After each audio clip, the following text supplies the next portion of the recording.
foreign, or if I'm going to get to know Evan, and I don't really know that much about you, I'm going to try and dig and find out and talk to you, and not like you're somebody that's on the other side of the wall and I can't see you. I mean, you can't see God, but He's here. He's with us. But yeah. Like, I was gonna say, like the wanting to feel closer to God, like that's good, but just because you don't feel close to God doesn't mean He's not there. Absolutely. And I kind of was thinking, like, if you had a relationship with, like, just with a friend, and maybe you haven't seen them all, you've been trying to get together with them, but really the whole time, like, they didn't say, no, really, they didn't, like, plan this, like, surprise for you or something. Are you saying God is a surprise for me? Yes. But they have, like, this surprising thing, and all of a sudden, now all of a sudden you see them again, and now you feel so close. Like, I feel like it's kind of the same with God. Like you might feel close, you know, I mean, like a time in your life where all of a sudden you don't have that same feelings, and all of a sudden you realize, oh my gosh, God, you really were there the whole time. Mm-hmm. And there's like so many stories in the Bible about that. Like, we were just planning for the next Bible study, and like it just shows up constantly that, and then like God reassures us that He is here, even if we can't see Him. And we will expand on that.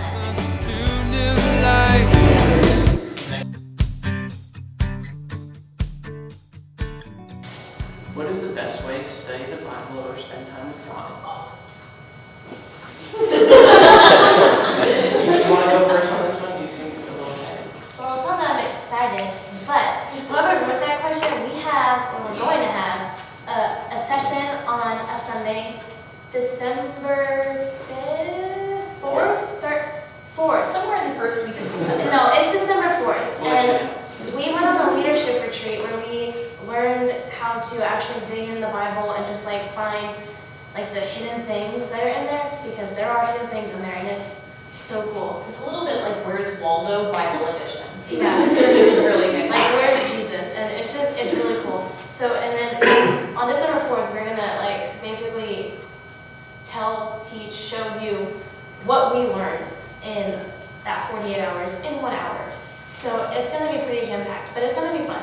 So, and it crazy enriches your Bible reading experience. Yeah. Okay, now the question. Can you really think of Yes. What is the best way to study the Bible or spend time with God?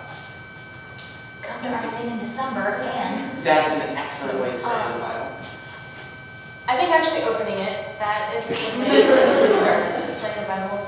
I know that when I sit down with the Bible, sometimes I don't want to, and I'm like, okay, well, what should I read? And so I just open the Bible to a random page. That might not always be the best way, but I think praying about, like, well, what do you want me to read? And something might happen, something might not, but it's worth a shot. And when you actually read it and you don't understand it, then that's a pretty good time to pray and ask, well, what are you trying to teach me? And then read it again, and then read it again. And because stuff clicks, and it's just interesting the stuff you miss the first time and the second time, and possibly the third time.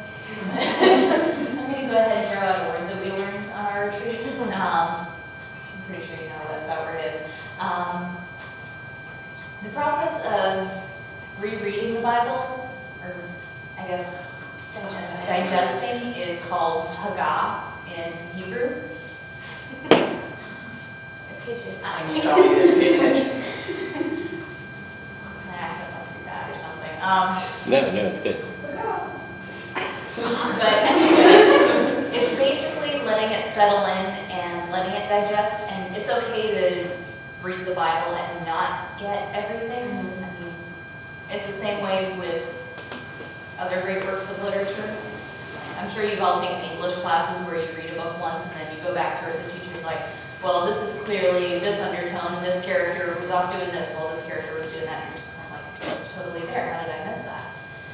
So take the time to Hagah, meditate on it, digest it, and reread it, and see if anything clicks the next few times that you go through it. And a study Bible is really helpful. It has all of the like footnotes and it just like I see you, girl. Okay, no, just kidding. But yeah, it helps to point out the things you didn't know were there, and just like it gives you context, and context in the Bible helps a lot. And even just like looking it up online or like just talking about it with somebody, because once you're talking, like you're like, I don't understand this, and then you talk about why you don't understand it, and then something works in your brain and your neurons fire and they click, and it's just like, oh, okay, I'm glad I realized that.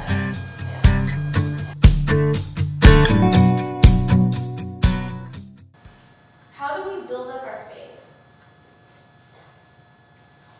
Good one.